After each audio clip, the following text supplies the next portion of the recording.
Please subscribe for more updates. Bell button pi click చేయండి. కేసీఆర్ మాట్లాడుతూ అటు నరేంద్ర మోదీ పైన రాహుల్ గాంధీ పైన విమర్శల వర్షం కురిపించారు.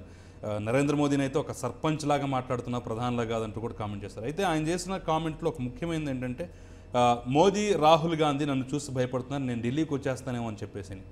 ఎలా చూస్తారు ఈ కామెంట్? అంటే బీజేపీ నాయకుడు ఒక ఆయన అన్నాడు, 16 సీట్లున్న కేసీఆరే ఇంత అంటే 300 సీట్లు వచ్చడానికి అవకాశం మేమెంత అనాలి అని. అందువల్ల నరేంద్ర మోడీ కేసీఆర్ని చూసి భయపడే దశలో మోడీ ఉన్నాడని నేను అనుకోను. ఎందుకంటే మోడీ గారికి బలం ఎక్కువ ఉందా దేశంలో, కేసీఆర్కి బలం ఎక్కువ ఉందా? అయితే కేసీఆర్ ఎందుకు అనాల్సి వస్తుంది అంటే, మరి టీఆర్ఎస్కు ఓటు వేయాలని ఎలా చెప్పాలి? టీఆర్ఎస్కు ఓటు వేయాలని చెప్పాలనుకున్నప్పుడు టీఆర్ఎస్ వల్లనే దేశ రాజకీయాలు ప్రభావితమవుతాయి, కేసీఆర్ వల్లనే దేశ రాజకీయాలు ప్రభావితమవుతాయి అని చెప్పాలి గనక అలా చెప్పబడి అడ్వర్టైజ్మెంట్లో మనకు చెప్తారు. ఒక హీరోయిన్తో చూసి మీరు ఈ సబ్బుతో గనక ఉతికితే తెల్ల తెల్ల తెల్ల అన్న తెలుపు ఉంటుంది అంటారు. కానీ ఈ సబ్బుతో ఉతికితే కొంత తెలుపు ఉంటుంది, అక్కడక్కడ ఇంకా అట్లనే ఉంటుంది మురికి, ఒక్కసారే పోతుందా అని చెప్తారా? చెప్పరు కదా అడ్వర్టైజ్మెంట్లో. ఇది కూడా అంతే. కేసీఆర్ గారు ఏమేం చెప్పాలి? ఇప్పుడు మీరు పెళ్లి చూపులకు పోతారు, అమ్మాయి తల్లిదండ్రులు, అమ్మాయి బ్రదరు ఏం చెప్తారు? మా అమ్మాయి చాలా మంచిదండి, చాలా బాగా పాటలు పాడుతుందండి, వంటలు కూడా బాగా చేస్తుందండి. మీరు వంటలే అనుకుంటున్నారా? చదువుల్లో కూడా ఫస్ట్ అండి. ఓ ఎన్ని చెప్పాలో ఆమె సౌశీల్యం గురించి, సౌజన్యం గురించి, సామర్థ్యం గురించి చెప్తారు. ఎన్నికలు కూడా అంతే.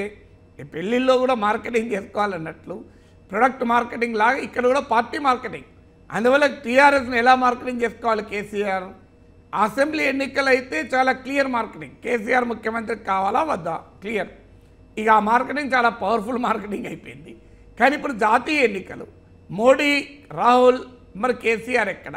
సో ఈ మార్కెటింగ్ క్రమంలో భాగంగానే జాతీయ పార్టీ పెడతా, బీజేపీకి సీట్లు రావు, కాంగ్రెస్కు సీట్లు రావు, నాన్ బీజేపీ నాన్ కాంగ్రెస్ ఉంటుంది, 160 మందిని కూడా వలుక్కున్నా వీళ్ళందరూ మా వాళ్ళే, వాళ్ళు మీ వాళ్ళే, ఇదంతా చెప్పడంలో భాగం. అందులో భాగంగానే మోడీ, రాహుల్ నన్ను చూసి భయపడుతున్నారని చెప్పడం. మోడీ, రాహుల్ వాళ్ళని ఒకరిని చూసి ఒకరే భయపడతలేరు, మధ్యలో కేసీఆర్ని చూసి ఎందుకు భయపడతారు? అందువల్ల ఈ 16 సీట్లు వస్తే వీళ్ళు అటు మోడీకో ఇటు రాహుల్కో సపోర్ట్ చేస్తారని అనుకుంటారు తప్ప వీళ్ళకి భయపడే అవకాశం రాదు. 16 మంది ఉన్న కేసీఆర్కు భయపడితే 25 మంది ఎంపీలు ఉన్న జగన్కో చంద్రబాబుకో భయపడాలి, 42 మంది ఎంపీలు ఉన్న మమతా బెనర్జీకి భయపడాలి, 80 మంది ఎంపీలు ఉన్న అఖిలేష్ మాయావతిలకు భయపడాలి, 39 మంది ఎంపీలు ఉన్న స్టాలిన్కు భయపడాలి. ఇట్లా ఎంతమంది భయపడతారు? ఇక 28 మంది ఎంపీలు ఉన్న కుమారస్వామి, సిద్ధరామయ్యలకు భయపడాలి. ఇక వణుక్కుంటుండడమే ఇక మోడీ పని, రాహుల్ గాంధీ పని, ఇంకేం ఉండదు ఇక. అందువల్ల అదొక మార్కెటింగ్లో భాగంగా చెప్తున్న మాటలే తప్ప కేసీఆర్ కూడా తెలియదని నేనేమనుకోను. ఆయన తన గురించి తాను అంతగా ఊహించుకుంటున్నాడు ఢిల్లీలో. ఇక కేసీఆర్ గారు ఢిల్లీలో కనుక పార్లమెంట్ స్ట్రీట్లో తిరిగితే నరేంద్ర మోడీ, రాహుల్ గాంధీ గారు గజ వణికిపోయి ఐసీయూలో ఏరుతారని ఆయన అనుకుంటున్నాడని నేనేమనుకోను.